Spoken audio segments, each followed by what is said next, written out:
अब इनका विकास किस तरीके का रहा है, कैसा रहा है, ये सभी लोगों को पता है। इनके विकास की चपेट में इस बार जो है स्वर्णकार समाज आ गया। विदेश यात्रा करने जा रहे हैं, क्या विदेश यात्रा आप कर सकते हैं, लोग नहीं कर सकते। एक तरफ लोगों से लिए आप कह रहे हैं कि आप जो है घर पे रह के काम कीजिए, ठीक है, दूसरा जो है ट्रैवल कम कीजिए, तो ये आपके ऊपर भी तो लागू होता है। जो आर्थिक स्थिति की बात करती जाती कि दुनिया की तीसरी सबसे बड़ी अर्थव्यवस्था भारत बन के उभरा है। अरे महाराज 2014 में मनमोहन सिंह ने जो अर्थव्यवस्था दी थी वो तो मेंटेन कर लेते हैं। क्या लगता है कि जो देश की जनता है, जिसको कहा जा रहा है कि 80 करोड़ लोगों को राशन दिया जा रहा है, तो क्या वो विदेश यात्रा और सोना खरीदने की स्थिति में है आज? कोर वोटर सोनार समाज है, बिल्कुल मजबूत, और कोर वोटर बनिया और सोनार होता है। अब मोदी जी ने उनको कहा तुम भी लाइन पे खड़े हो, अकेले ऐसे मौज काटते हुए अच्छे नहीं लग रहे हो आप। साथियों नमस्कार, इस समय हमारी मौजूदगी राजधानी लखनऊ में है। देश के प्रधानमंत्री नरेंद्र मोदी जी ने जब देशवासियों से अपील की कि आप लोग देश हित में डीजल पेट्रोल की खपत कम कीजिए, विदेश यात्रा का प्लान मत बनाइए और सोना 1 साल तक मत खरीदिए, उसके बाद से लगातार देश की जनता में आक्रोश देखने को मिल रहा है। अब सबसे बड़ी बात यह है कि जो स्वर्णकार समाज है, जिसे सुनार कहा जाता है, वो भी अब विरोध पर उतर आए हैं। कल लखनऊ में प्रदर्शन हुआ और तमाम स्वर्णकार समाज के नेता आज विरोध कर रहे हैं। हम इसी पे बातचीत करेंगे, हमारे साथ तमाम लोग हैं लखनऊ के, बातचीत करते हैं इसको लेकर क्या सोच रहे हैं कि जो प्रधानमंत्री जी को इस तरीके का बयान क्यों देना पड़ा और इसके पीछे की सबसे बड़ी वजह क्या हो सकती है। बहुत बहुत स्वागत है नेता जी। धन्यवाद जी। जो सवाल ये है कि अभी जो हालिया स्थिति चल रही है, महंगाई लगातार बढ़ रही है, गैस के दाम बढ़ रहे हैं और चुनाव पीरियड में अभी देखा होगा आपने तमाम तरीके की राजनीतिक बातें हुई। अब जिस तरीके से प्रधानमंत्री मोदी जी ने देश हित में ये अपील की है, इसको लेकर लोगों में नाराजगी क्यों है? किसी भी देश का प्रधानमंत्री इस तरीके की अपील क्यों करता है, इसके पीछे बहुत बड़ा कारण होता है। वो कारण शायद हमारी आम जनता को किसी को नहीं पता है। शायद इकोनॉमी की स्थिति ऐसी स्थिति में है जिसको ये सुधारने का प्रयास कर रहे हैं, और सुधारने के प्रयास के लिए इन्होंने ऐसा कहा है कि सोना कम खरीदा जाए, शादी ब्याह में भी जो है सोने की खरीदारी कम हो, डीजल पेट्रोल गैस एक्स्ट्रा चीज़ों को जो है कम मात्रा में लिया जाए। इससे स्थिति बिल्कुल क्लियर हो जाती है, कहीं ना कहीं हमारी इकोनॉमी की स्थिति डावाडोल है। अब इनका विकास किस तरीके का रहा है, कैसा रहा है, ये सभी लोगों को पता है। इनके विकास की चपेट में इस बार जो है स्वर्णकार समाज आ गया है। अब स्वर्णकार समाज कोई भी होता है तो किसी का शोरूम है, किसी की छोटी दुकान है, किसी की बड़ी दुकान है, उसी हिसाब से वो टैक्स पे करता है और उसी हिसाब से उनका एक अपने एक्सपेंसेस होते हैं, उनके ऑफिसेस के, उनके शोरूम के। अब 1 साल से मान लीजिए अगर आपने देश के मुखिया ने इस तरीके की अपील कर दी है और अपील कारगर हो गई तो उनकी स्थिति क्या होगी। लेकिन सवाल ये उठता है कि जिस तरीके से प्रधानमंत्री जी ने देशवासियों से अपील की कि आप डीजल पेट्रोल की खपत कम कीजिए, अभी बीते दिनों बंगाल चुनाव खत्म हुआ है, लोग कह रहे हैं कि 40-40 हेलीकॉप्टर चल रहे थे, तमाम गाड़ियां दौड़ रही थी, रोड शो हो रहे थे, तब दिक्कत नहीं थी, चुनाव खत्म। संदिग्ध बात तो यही है कि जस्ट इलेक्शन के बाद में आपने ऐसी अपील क्यों की, जबकि इलेक्शन के दौरान इस तरीके के बहुत से खर्चे होते हैं जिनसे गाड़ियों का आना जाना ये सब होता है। उन्होंने तो ये भी कह दिया कि विदेशी यात्रा भी कम की जाए और उनके अपने खुद के, अभी शायद उन्होंने जो है गुजरात में एक रोड शो, अपील के जस्ट बाद उन्होंने गुजरात में रोड शो किया और उस रोड शो में हजारों गाड़ियां चल रही थी। उन हजारों गाड़ियों का डीजल पेट्रोल कहां से आ रहा है, कैसे आ रहा है? तो अगर आप पब्लिक से इस तरीके की अपील कर रहे हैं तो आपको भी पहले एक एग्जाम्पल सेट करना चाहिए। और आप विदेश यात्रा करने जा रहे हैं, क्या विदेश यात्रा आप कर सकते हैं, लोग नहीं कर सकते। एक तरफ लोगों से लिए आप कह रहे हैं कि आप जो है घर पे रह के काम कीजिए, ठीक है, दूसरा जो है ट्रैवल कम कीजिए, तो ये आपके ऊपर भी तो लागू होता है। भाई देश का मुखिया भी तो इस देश का ही नागरिक है, वो सबसे पहले एक एग्जाम्पल सेट करे, वो अपने एक दायरे को लिमिट में लाए, अपने मंत्रियों की, अपने जो है प्रशासनिक अधिकारियों के, उन सबको आदेश दे कि इस तरीके से आप इसमें कटौती कर सकते हैं, तब तो आप जनता से अपील कीजिए। और बाकी जो इन्होंने कहा है उससे स्थिति बिल्कुल साफ है कि हमारी इकोनॉमी की स्थिति इस वक्त बिल्कुल ही डावाडोल है। और इस वक्त जो जैसा इन्होंने ये रिक्वेस्ट की है या अपील की है आम आदमी से, उससे स्पष्ट हो जा रहा है कि इनके संभाले नहीं संभल रहा है और ना ही इनके मंत्रिमंडल में कोई ऐसा इकोनॉमिस्ट दिख रहा है जो इन सब चीजों का समाधान कर सके? ठीक है, हम आपके पास लौटते हैं। महत्वपूर्ण सवाल ये भी है कि एक तरफ भारतीय जनता पार्टी के तमाम बड़े नेता ये दावा करते हैं कि देश में 80 करोड़ लोगों को राशन दिया जा रहा है। फिर इस अपील के बाद सवाल ये उठता है कि क्या वो 80 करोड़ लोग सोना खरीदने और विदेशी यात्राओं के लिए एलिजिबल है, या वो कर सकते, सक्षम है? आपको क्या लगता है कि जो देश की जनता है, जिसको कहा जा रहा है कि 80 करोड़ लोगों को राशन दिया जा रहा है, तो क्या वो विदेश यात्रा और सोना खरीदने की स्थिति में है आज के देश में? देखिए, आपको बताएं, कोई भी हो, मतलब गरीब से गरीब आदमी भी जो है वो अपनी बेटी की शादी में थोड़ा बहुत तो गहना बनवा के देता ही है। बेटे की शादी में, बहू को, बेटी की शादी में सब होता है। आप खुद बताइए, आपने अभी कहा कि देश में 80 करोड़ लोगों को प्रधानमंत्री जी राशन दे रहे हैं। ये भारतीय जनता पार्टी के लोग कहते हैं। भारतीय जनता पार्टी के लोग कहते हैं, मैंने अभी आपके भी मुंह से सुना। क्या ये जो 80 करोड़ जो आपने ये आंकड़ा बताया, क्या हमारा देश इतना गरीब हो गया है कि सरकारी राशन पे डिपेंड है? बिल्कुल नहीं। ये सिर्फ और सिर्फ अपनी नाकामियों को छिपाने की कोशिश कर रहे हैं। एक तरफ तो आप कह रहे हैं कि वर्क फॉर होम हो, वहीं आपका सरकारी तंत्र पूरा अमला, आज भी मैं जब लौट रहा था, सचिवालय सारे खुले हुए, सचिवालय में काम कर रहा है। तो सबसे बड़ा उदाहरण आप पेश कर दीजिए ना, कि जिस तरह आप प्राइवेट एजेंसियों को, प्राइवेट लोगों को कह रहे हैं कि वर्क फॉर होम करें, तो सरकारी तंत्र को, सरकारी अमलों को बैठा दीजिए घर पे, बंद कर दीजिए सचिवालय।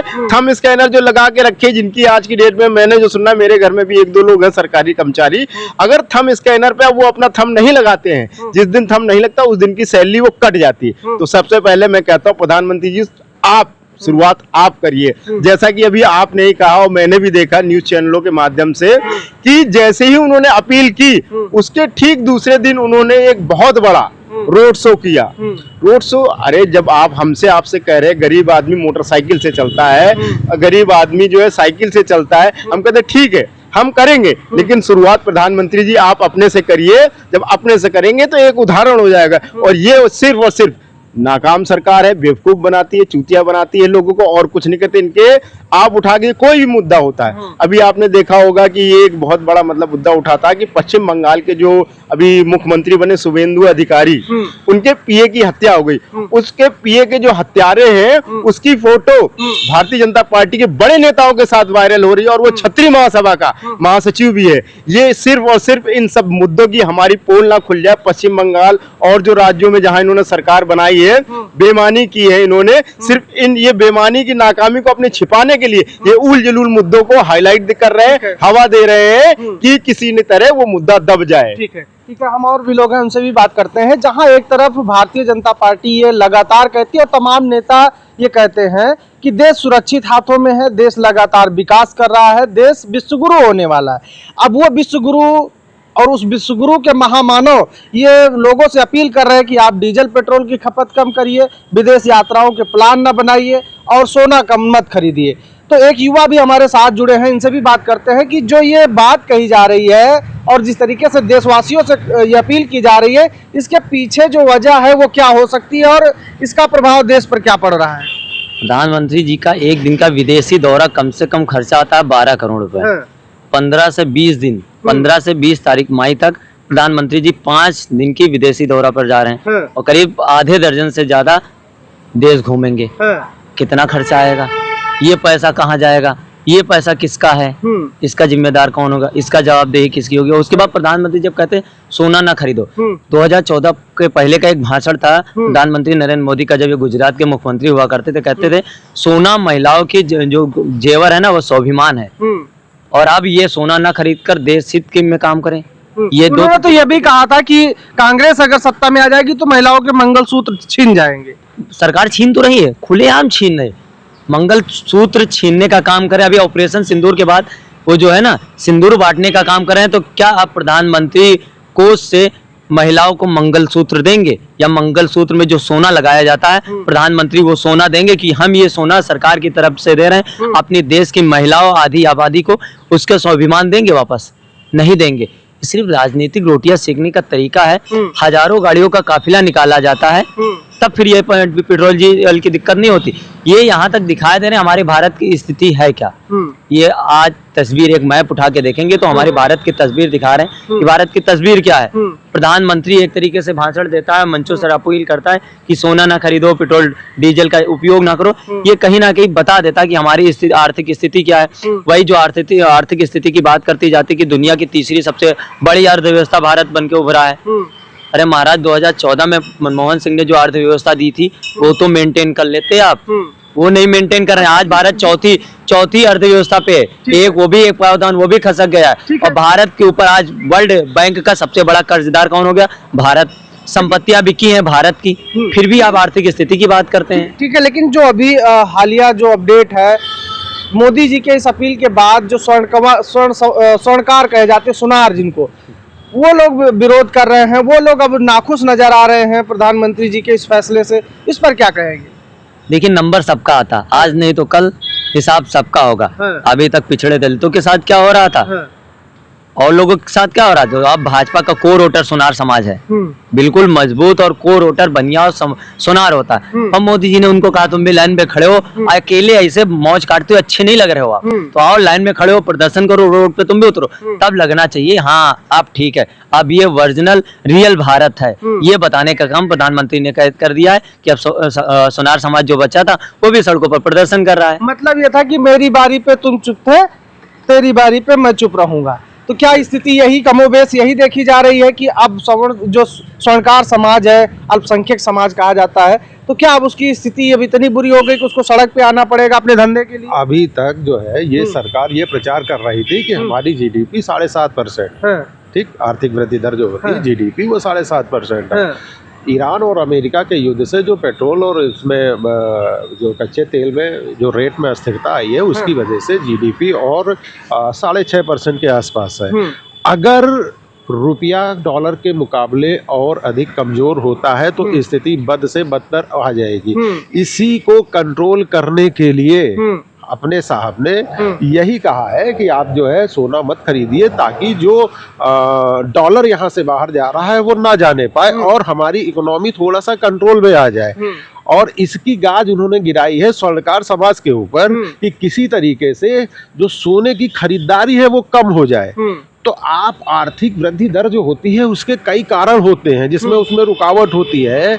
और अगर आपका पैनल सही है और आप शुरुआत से ही इकोनॉमी की डेवलपमेंट के लिए अगर आप काम कर रहे हैं तो ये स्थिति ये नौबत आएगी ही नहीं कि आप जो है आम आदमी से अपील कर रहे हैं कि सोने शादी जैसे त्यौहार में भी, शादी जैसा जो एक जो है हिंदू समाज में और मुस्लिम समाज में या किसी भी समाज में होता है, उसमें क्या होता है कि सोना चांदी देना जरूरी होता है। आपको वहां पर अपील करनी पड़ रही है कि अब आप मत खरीदिए।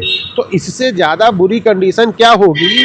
और जो सरकार ये किए जा रही है वो जैसे भाई साहब ने कहा कि नंबर सबका आएगा, तो इस बार अपने इस समाज का नंबर आ गया है, बाकी जो लोग बचे हुए हैं वो लाइन में खड़े हुए वो अपनी बारी का इंतजार कर रहे हैं। ठीक है, तो देखिए अभी मुझे याद आ गया कि जब नोटबंदी हुई थी तो तत्कालीन पूर्व प्रधानमंत्री मनमोहन सिंह जी ने कहा था कि जो ये नोटबंदी हुई है इसका असर 10 साल बाद दिखाई देगा। क्या वो यही असर है? और बात करें तो विपक्ष के नेता राहुल गांधी जी ने भी 16 मार्च के आसपास ये बयान दिया था कि जो देश की अर्थव्यवस्था है वो बहुत बुरी स्थिति में जाने वाली है और देश के प्रधानमंत्री इसको लेकर सक्रिय नहीं है, इसको लेकर कह लीजिए कि संवेदनशील नहीं है, इसका देश को खामियाजा भुगतना पड़ेगा। क्या वो बातें सच होती हुई नजर आ रही हैं?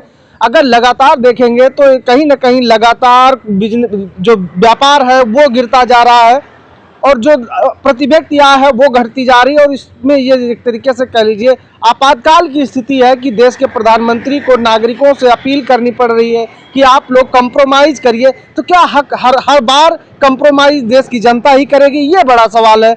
और दूसरी सबसे बड़ी बात यह है कि जो फैसला लिया गया उसके बाद जो स्वर्णकार समाज है उसमें कहीं ना कहीं नाराजगी देखने को मिले, क्योंकि अभी तक वो सबसे अछूता था, तमाम चीज़ों से बचा हुआ था, लेकिन अब कहीं ना कहीं गाज उस पर भी गिरती हुई नजर आ रही है। पूरी चर्चा को लेकर आप क्या राय रखते हो कमेंट बॉक्स में लिख कर बताइएगा। फिलहाल के लिए नमस्कार।